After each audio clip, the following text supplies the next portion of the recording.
ওকে, আমরা ক্লাস চলে আসছি।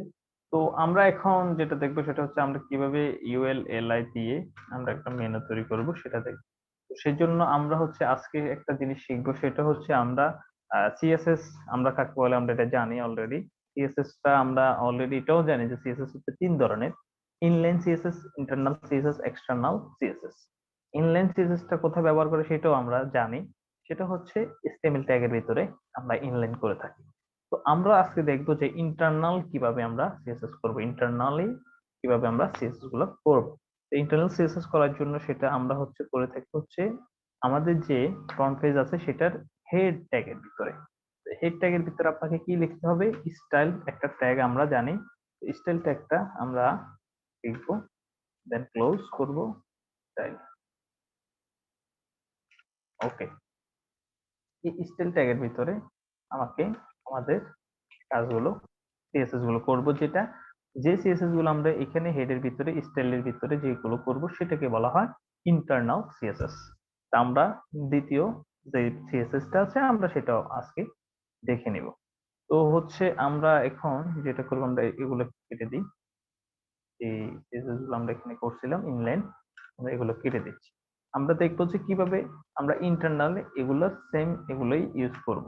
আমরা এগুলো ইউজ করব, দেখি আমরা এগুলো এটাকে অর্ডার লিস্টে রাখতে পারি, আনঅর্ডার লিস্টও নিতে পারি। আমরা এটাকে কপি করে রাখি।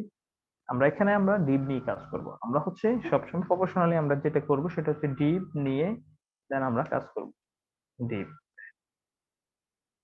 এখন আরেকটা জিনিস আপনাদেরকে অবশ্যই মনে রাখতে হবে সেটা হচ্ছে আমরা একটা মেনু তৈরি করার জন্য সর্বপ্রথম আমাদেরকে যেটা করতে হবে সেটা হচ্ছে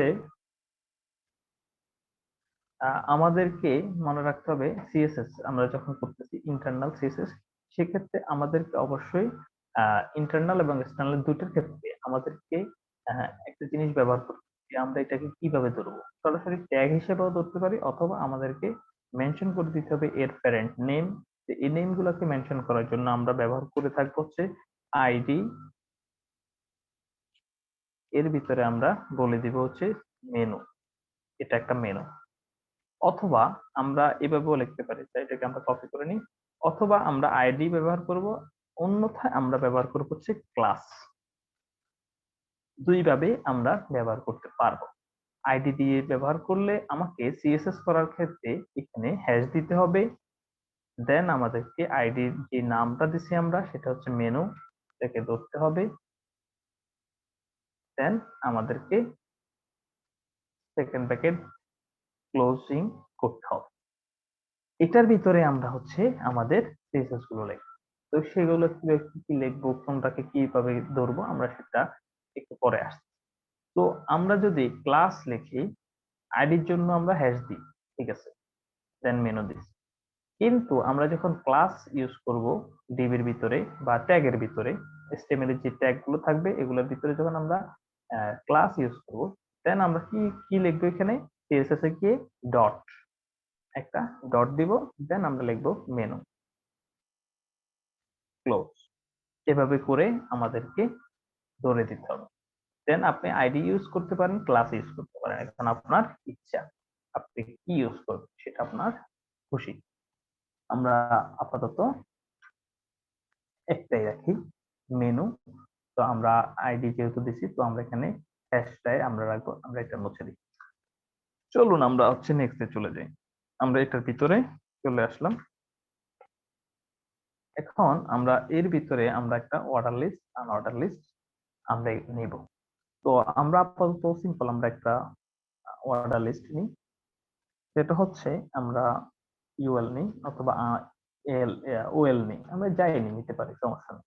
তো আমরা ইউএল নিই, এর ভিতরে হচ্ছে আমরা লিখবো, একটু সাজাই, লিখতে আমাদের সুন্দর লাগবে তো আমরা এই কারণে একটু ট্যাব দিয়ে একটু সাজাই লিখতে। তো এরপর হচ্ছে আমরা লিখবো এলআই, এলআই ক্লোজ। এর ভিতরে হচ্ছে আমরা লিখবো হচ্ছে অ্যাঙ্কর ট্যাগ, এটার ইএফ। অ্যাঙ্কর ট্যাগের ভিতরে অবশ্যই সবসময় হাইপার রেফারেন্সটা থাকবে, HREF, এটার মিনিং হচ্ছে হাইপার রেফারেন্স, আপনি কি রেফার, দেন আমাদেরকে অ্যাঙ্কর ট্যাগটা ক্লোজ করতে। ইম্পোর্ট ট্যাগ মানে হচ্ছে আপনাকে লিংক করানোর জন্য এটা ইউজ করতে হয়। তো হোম আমরা দেখলাম, এরপরে আমরা হচ্ছে নিয়ে নিই। ওকে, হোম অ্যাবাউট, এরপরে হচ্ছে আমরা সার্ভিস, সার্ভিসেস, এরপর হচ্ছে পোর্টফোলিও,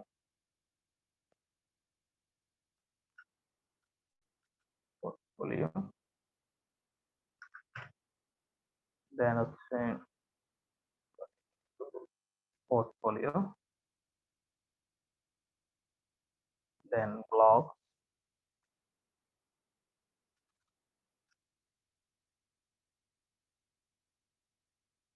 দেন হচ্ছে কন্ট্যাক্ট। এভাবে আপনাকে মেনু তৈরি করলাম। তো আমরা মেনু তৈরি করার পরে আমাদেরকে এখন যেটা কাজ করতে হবে সেটা হচ্ছে এই যে ডিপটা নিলাম, এই ডিপটার নাম হচ্ছে আমাদের মেনু। এই ডিপটাকে আমরা যদি এখন যাই, আমরা এখানে যদি একটা ব্যাকগ্রাউন্ড দিই, দেখেন তো মেনুটা ব্যাকগ্রাউন্ডটা কোথায় কাজ করে আমরা এটা দেখি। আমরা লাল একটা ব্যাকগ্রাউন্ড দিলাম, দেন আমরা এটাকে যদি রিফ্রেশ করি, দেখেন ব্যাকগ্রাউন্ডটা সে নিয়ে নিয়েছে।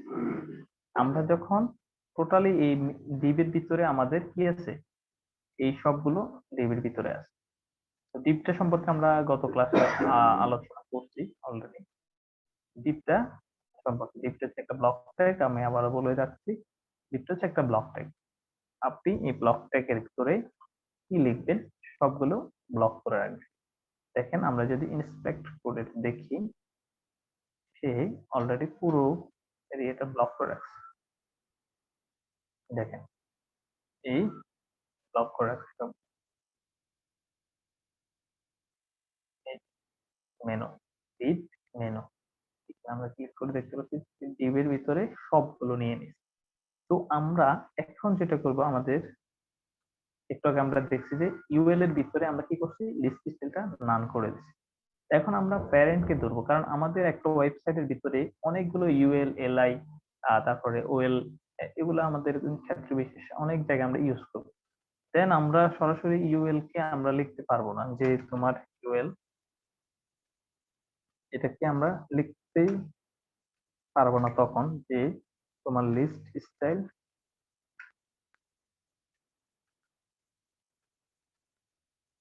নাম। এটাকে আমরা আমাদেরকে বলে দিতে হবে তোমার প্যারেন্ট, প্যারেন্টটাকে মেনু, মেনুর জন্য দিতে হয় হ্যাশ, আইডির জন্য দিতে হয় কি হ্যাশ, আর মেনুটা মেনু কপি করে দিয়ে দিই। দেন স্পেস, এর ভিতরে হচ্ছে ইউএল, এর ভিতরে কি ইউএল আমাদেরকে দেখাও। দেখেন আমাদের প্রথমত হচ্ছে আমাদের প্যারেন্টটাকে ধরতে হবে, দেন হচ্ছে আমাদের ভিতরে চাইল্ড আছে কি ইউএল, এই চাইল্ডটাকে আমরা ধরলাম ইউএল, তোমার সিস্টেম না। আমরা যদি এটা নাও দিই আমাদের কাজ করবে, কিন্তু আমরা প্যারেন্টটাকে দেওয়ার একমাত্র কারণ হচ্ছে আমাদের একটা ওয়েবসাইটের ভিতরে অনেকগুলো ইউএল থাকতেই পারে। সেক্ষেত্রে আমাদেরকে বলে দিতে হবে যে কোন ইউএলটার লিস্ট স্টাইল নাম হচ্ছে এই যে মেনুর ইউএল এ আছে, ইউএল এর লিস্ট স্টাইল নাম। দেন আপনি রিলোড দেন, লিস্ট স্টাইল নাম হয়ে গেছে। এখন আমাদের যেটা করতে হবে সেটা হচ্ছে মেনু তো এভাবে নিচে নিচে থাকে না, তাই একটা পাশাপাশি নেই। তো সেই জন্য কি করতে হবে, আপনাকে করতে হবে এখানে মেনু, এর ভিতরে ইউএল, এর ভিতরে এলআই, এগুলো এই তো ব্লক টাইপ, এগুলো প্রত্যেকটা নিজের নিজের জায়গাগুলো ব্লক করে রাখছে না, দেখেন প্রত্যেকটা ব্লক করে রাখছে এক একটা লাইন। তো আমরা এগুলাকে বলবো যে তুমি ইনলাইন ব্লক। তখন এগুলাকে ব্লক, ইনলাইন ব্লক করতে হলে আমাদেরকে কি করতে হবে, এলআই কে ধরতে হবে। এলআই কে আমি সরাসরি ধরতে পারি না, আমাকে অবশ্যই তার প্যারেন্ট গুলোকে ডাকতে হবে, দেন তাকে নিয়ে বসতে হবে। তার প্যারেন্ট হচ্ছে, প্রথম প্যারেন্ট হচ্ছে মেনু, তারপরে এর ভিতরে যেটা আছে সেটা হচ্ছে ইউএল, এর ভিতরে হচ্ছে এলআই। দেখেন ইউএল এর ভিতরেই তো এলআই গুলো আছে, এলআই গুলোকে আমি প্রত্যেকটা যেটা ইনলাইন করা আছে এগুলোকে আমি বলবো যে তোমার ইনলাইন ব্লক হবে। প্রত্যেকটা তুমি যে ব্লক করে রাখছো জায়গাগুলো তোমাকে জায়গা ছেড়ে দিতে হবে, তখন এলআই কে আমরা ধরলাম। দেন আমরা বলবো যে ডিসপ্লে ইনলাইন ইনলাইন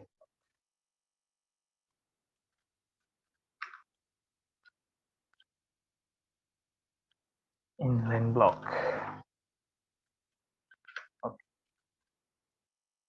দেন যদি আমরা রিফ্রেশ করি, তারা ইনলাইন ব্লক হয়ে গেছে। অলরেডি সে তার স্পেস, তার যে জায়গা দরকার সে ওই জায়গাটাই নিয়ে নিছে।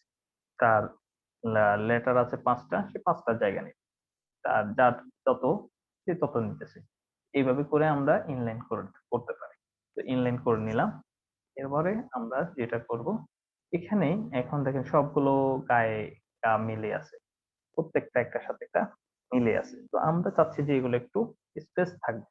আপনি যদি লেফট থেকে দিতে চান সে লেফট থেকে দিতে পারেন, অথবা আমি যদি রাইট থেকে দিতে চাই রাইট থেকে। আপনি মার্জিন এবং ফেডিং আমরা এগুলা শিখতাম। মার্জিন হচ্ছে কি, আমরা এখন আপাতত মার্জিনটা দিয়ে রাখি। মার্জিন রাইটে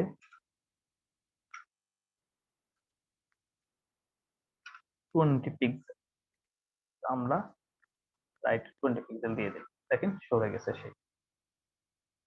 এখন আমরা চাচ্ছি যে উপরের নিচে কোনো স্পেস নেই, এগুলো যদি আমরা দিতে চাই সেটাও আমরা দিতে পারবো। তো আমরা এটাকে দিব না, আমরা হচ্ছে অ্যাঙ্কর ট্যাগকে ধরতে হবে।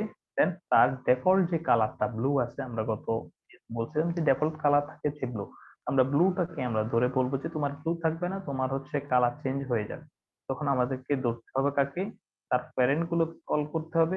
ইউএল এর এলআই, এলআই প্যারেন্ট হচ্ছে এর, এই যে এই অ্যাঙ্কর ট্যাগটা আছে এ কার ভিতরে আছে, এলআই এর ভিতরে আছে। তো আমাদেরকে এটাকে করতে হবে সবগুলো কি, দেন ধরে আমরা বলে দেব এলআই এর ভিতরে আছে এ। এটাকে আমরা ধরে কি করছি, আমরা কালার দিলে এই কালারটা নেবে। কালারটা হচ্ছে আমরা এফএফ সাদাটা কালার একটা দিয়ে দিলাম। এখন আমরা রিফ্রেশ করি, সাদা হয়ে গেছে অলরেডি। এখন দেখেন আরেকটা জিনিস, সেটা হচ্ছে এগুলোর নিচে এক একটা দাগ আছে, আন্ডারলাইন বলা হয় এটাকে। তো এই আন্ডারলাইনটা আমরা যদি উঠে দিতে চাই, জাস্ট কি ওটাকে ধরেই আমাকে বলতে হবে যে টেক্সট ডেকোরেশন, এটাকে বলা হয় ডেকোরেশন করা। তো ডেকোরেশন করছে কি, সে আন্ডারলাইন দিয়ে রাখছে। এই অ্যাঙ্কর ট্যাগে দুইটা জিনিস করবে, সেটা হচ্ছে তার বাই ডিফল্ট একটা কালার থাকবে ব্লু, এবং কি তার একটা আন্ডারলাইন থাকবে। তো এটাকে আমরা আন্ডারলাইন নান করে দিই। ওকে, এখন যদি রিলোড দিই আন্ডারলাইনটা চলে গেছে। এভাবে করে আপনি আন্ডারলাইন দিতে পারেন। যদি আন্ডারলাইন দেওয়ার দরকার হয় আপনি এটাকে উঠে দিলেই হবে। অথবা কোথাও যদি আন্ডারলাইন দেওয়ার দরকার হয় যেখানে আন্ডারলাইনটা পাচ্ছে না, তখন আপনি একটা লাইন দিবেন, যেটা আপনি বর্ডার ইউজ করে করতে পারেন। অবশ্য টেক্সট ডেকোরেশন আন্ডারলাইন লিখলেও পেয়ে যাবে। তো আমরা ওইদিকে না যাই, আমরা হচ্ছে আপাতত যেটা করব সেটা হচ্ছে আমরা এটাকে উপর নিচে একটু ফেডিং দিয়ে দিব। তো মার্জিন দেওয়া শিখলাম আমরা, এখন ফেডিং ও দিয়ে একটু ফেডিং। প্রথম যে ফেডিংটা এটা হচ্ছে, যদি আমরা শুধুমাত্র লিখি 10 পিক্সেল দেন কমা, এর মানে হচ্ছে সে টপে পাবে, বটমে পাবে, লেফটও পাবে, রাইটও পাবে, মানে সে চারদিকে পাচ্ছে। আর যদি আমরা শুধুমাত্র এটা লিখি 10 পিক্সেল আর এটা লিখি 0 পিক্সেল, এর মানে হচ্ছে সে উপরে নিচে পাবে 10 পিক্সেল করে, আর লেফট এবং রাইটে পাবে 0 পিক্সেল। আমরা এটাই ইউজ করতেছি। উপরে নিচে পায় নাই, এর কারণ হচ্ছে তার ডিসপ্লে ব্লক করতে হবে আমাদের। ডিসপ্লে ব্লক,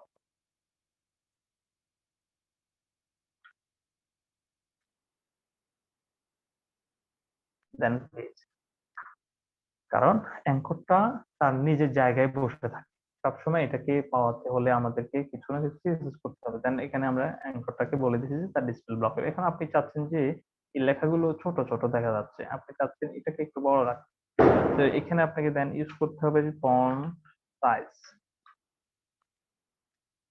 ফন্ট সাইজ চাচ্ছেন 22 পিক্সেল, 22 পিক্সেল হয়ে যাবে।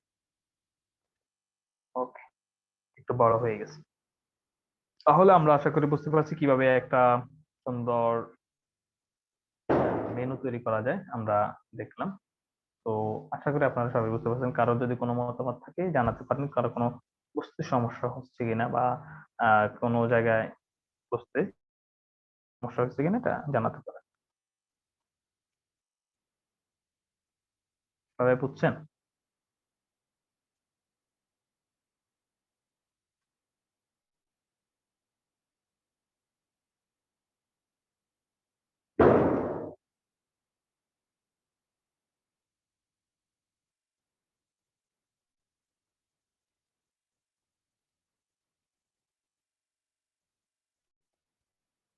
আচ্ছা, ঠিক আছে।